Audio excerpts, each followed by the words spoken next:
Ja vam ponavljam, Hrvatska je samo radila svoj posao, sve ono što radi već više decenija. Dakle, od 1941. pa nadalje.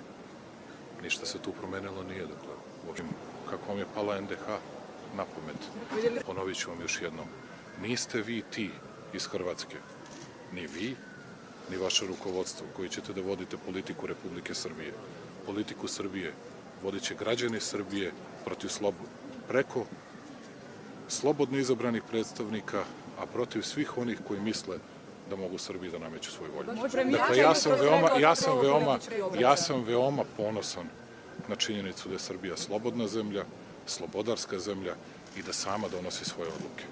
Čistog obraza idem. Besprizorne reakcije sa strane Srbije, naročito medija. Dakle, ja sam sad u zadnja 3 mjeseca glavni ustaša očito u Srbiji. Sad smo prešli iz tabloida u ove malo pod navodnicima ozbiljnije medije. Međutim, drugo, svu naftu koju Srbija treba, a želi je dovesti u Srbiju putem Jadranskog naftovoda koja će doći na Krk, može, osim ruske. Da li im radite istu stvar od 41. Kako da ne bi to bilo normalno? Dakle, to je cijelo vrijeme jedna nenormalna retorika koja dolazi iz Srbije, je li od Vučića, ili od Brnabića, ili od njihovih trbuhozboraca, tabloida. Ja sam prvi put doživio ove godine da sam ja baš glavni ustaša u Hrvatskoj, da je ovo najustaškija vlada u Hrvatskoj. To naravno svi u Hrvatskoj potvrđuju, baš ovi krajnje desni.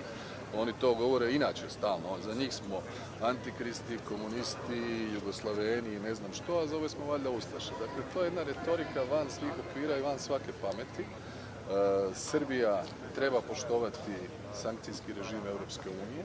Srbija neće ni na koji način biti ugrožena.